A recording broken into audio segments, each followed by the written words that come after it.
नमस्ते। ओवरव्यू में आपका स्वागत है। हमेशा की तरह 3 प्रश्न। क्यों प्रदेश सरकारें एकदम से धार्मिक जुलूस पर नियंत्रण की बात करने लगी? दूसरा, क्या शिक्षण संस्थान परिसर में मंदिर या मस्जिद होना उचित है? और तीसरी बात, क्या प्रशांत किशोर लगाएंगे कांग्रेस की नैया पार? तो हमेशा की तरह इन तीनों विषयों पर बात करने से पहले आपसे आग्रह, चैनल को सब्सक्राइब करें, अगर संभव हो तो चैनल की मेंबरशिप ले लें। मेंबरशिप लेने से आपको प्रत्येक माह एक छोटी रकम हमें सहयोग के रूप में देनी होगी, और अगर आप हर महीने का कमिटमेंट नहीं करना चाहते हैं तो वन टाइम एक बार भी हमारी मदद कर सकते हैं, जिसका डिटेल नीचे डिस्क्रिप्शन में है। तो सबसे पहले बात कर लें, क्यों प्रदेश सरकारें एकदम से धार्मिक जुलूस पर नियंत्रण की बात करने लगी। ये जहांगीरपुरी हुआ, उससे पहले और जगह हो रहा था। ऊना में धर्म संसद हो रही थी, कहीं मस्जिद के बाहर खड़े होके एक हमारे स्वामी जी सीतापुर में मुस्लिम औरतों के साथ क्या क्या करना चाहिए इसका आह्वान कर रहे थे। ये पूरे देश में और ख़ास करके रामनवमी के बाद ये और बढ़ गया था। उत्तर प्रदेश में धार्मिक आयोजनों को लेकर बड़े फैसले लिए मुख्यमंत्री ने। एक तो उन्होंने कहा है कि कोई भी रिलीजियस प्रोसेशन बिना अनुमति के न निकाला जाएगा। ये उन्होंने ट्वीट किया है। चीफ मिनिस्टर साहब ने अपना ट्वीट करके भी इस पूरी चीज़ को बताया।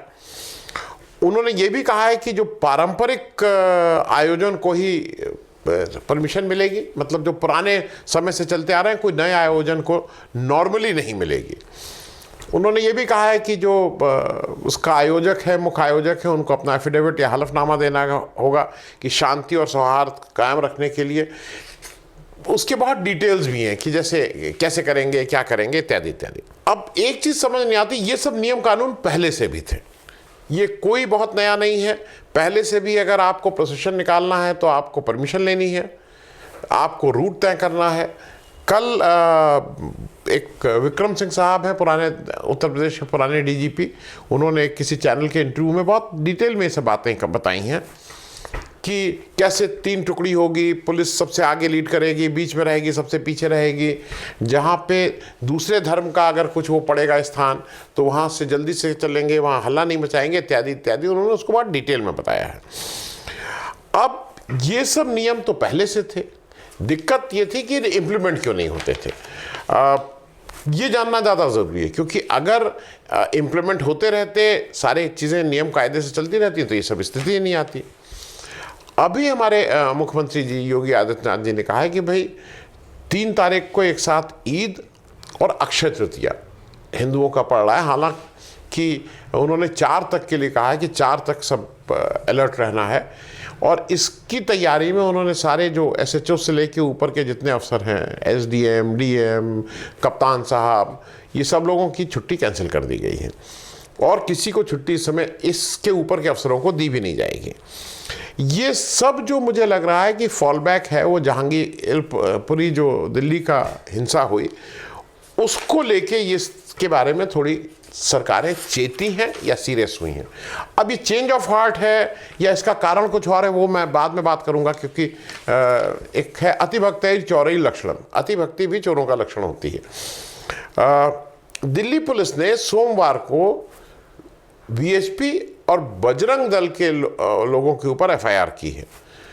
ये बहुत अनयूजुअल तो सबको है, क्योंकि ये इसीलिए ये मैं आपसे भी वो कर रहा हूँ, इसकी न्यूज़ वैल्यू है कि दिल्ली पुलिस, अस्थाना जी उसके हेड, सीधे गृह मंत्री के कंट्रोल में, उसने वीएचपी और बजरंग दल के ऊपर, और वीएचपी के जो जिला सेवा प्रमुख हैं प्रेम शर्मा जी, उनको दिल्ली पुलिस ने गिरफ्तार भी कर लिया है।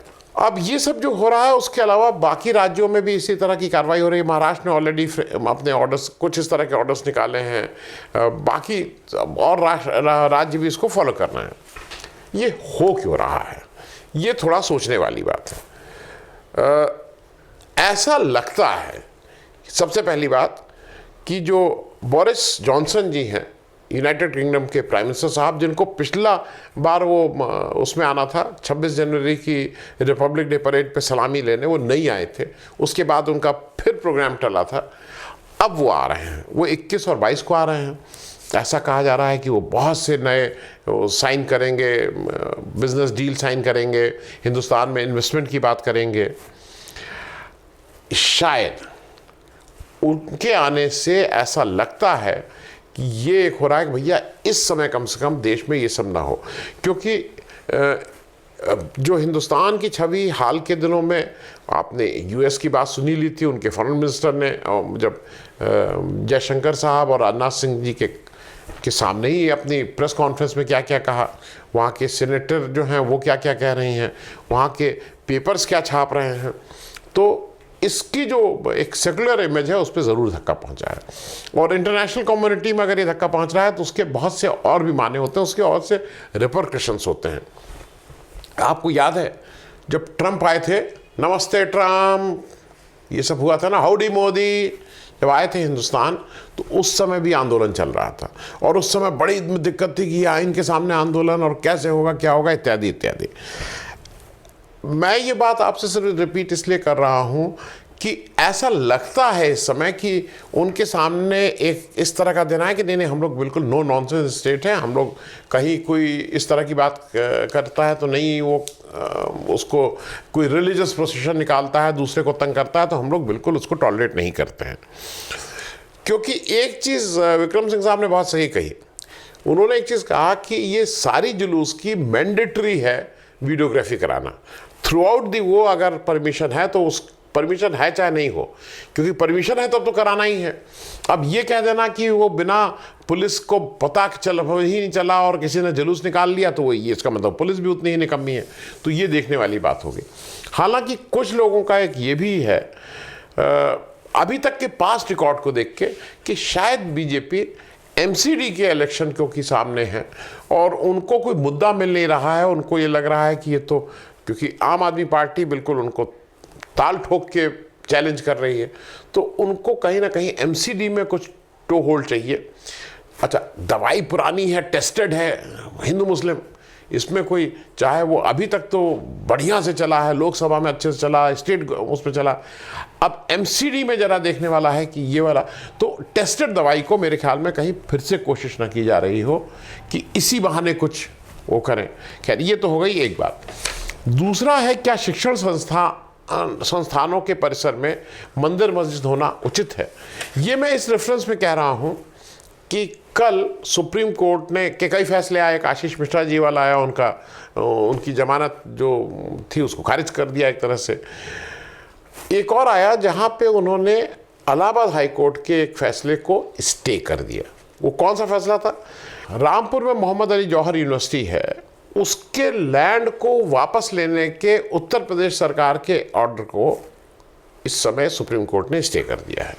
वो बेंच थी जस्टिस अजय रस्तोगी और जस्टिस सीटी रवि कुमार जी की, इन दोनों जज ने बैठे उस पर उसको देखा और उनको लगा कि नहीं, इस पे अभी थोड़ा एडजुडिकेट करने की ज़रूरत है, दोनों पक्षों की बात सुनने की ज़रूरत है, और इसलिए वो जो इलाहाबाद हाई कोर्ट का ऑर्डर था उसको स्टे किया है। बात समझ लीजिए क्या है, 2005 में करीब 400 एकड़ ज़मीन इस जौहर विश्वविद्यालय को बनाने के लिए जौहर ट्रस्ट को दी गई थी।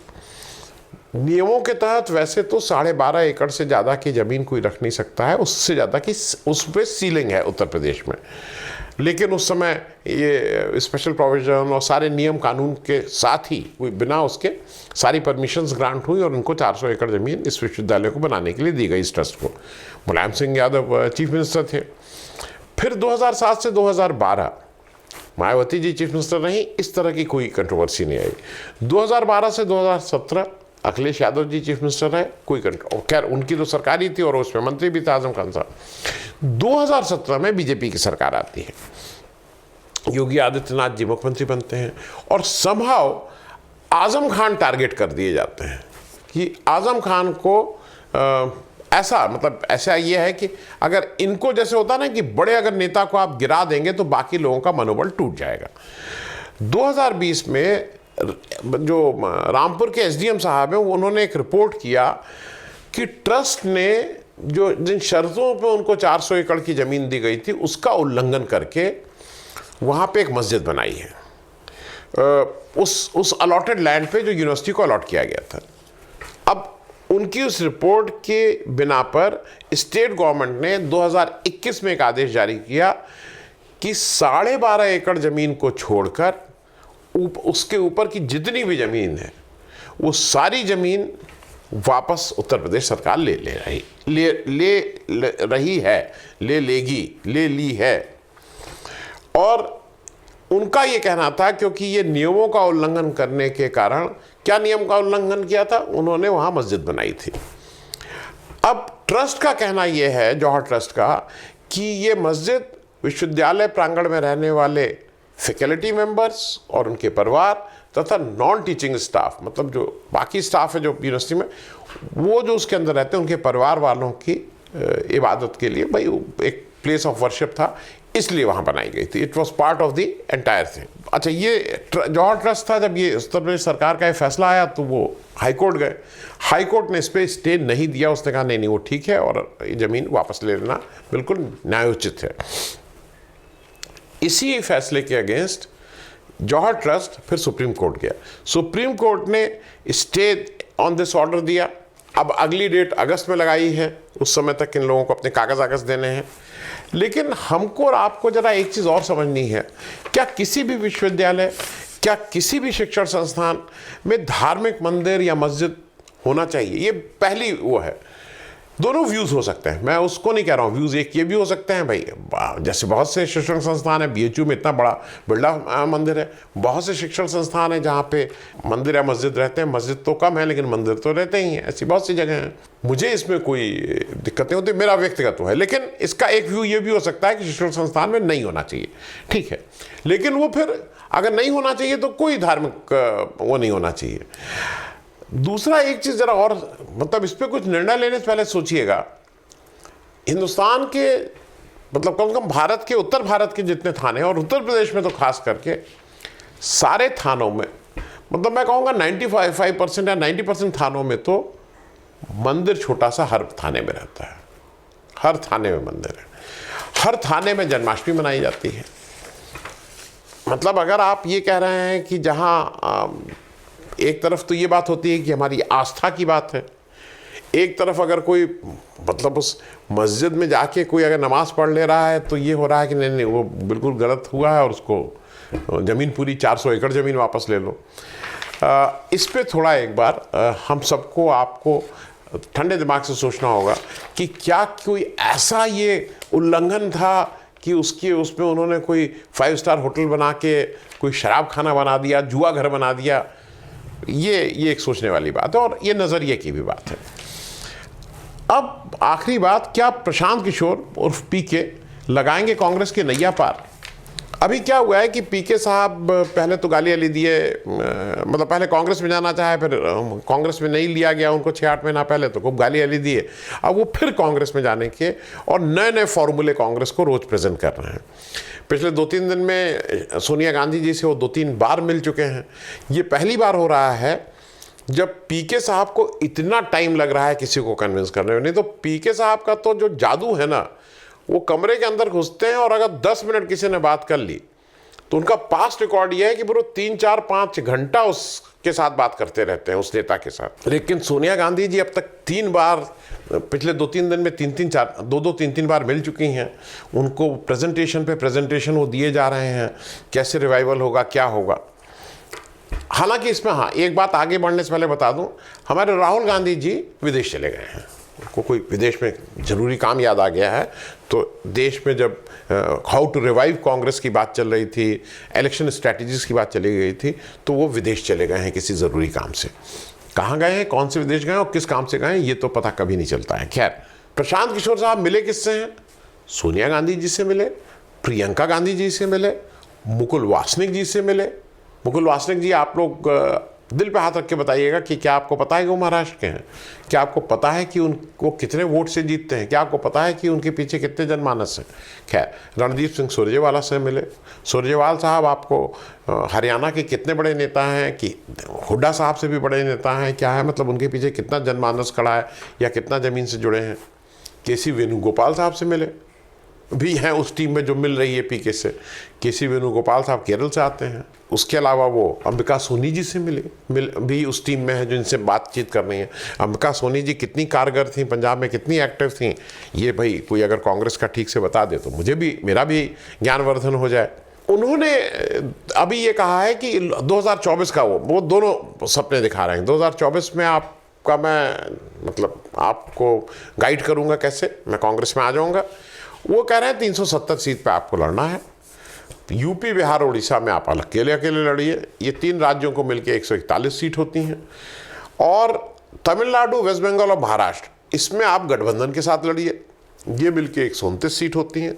तो इन 6 राज्यों की कुल 270 सीट हो गई। आधी सीट की बात अभी वो कर रहे हैं, बाकी का भी वो कुछ ना कुछ प्रपोजल दे रहे हैं।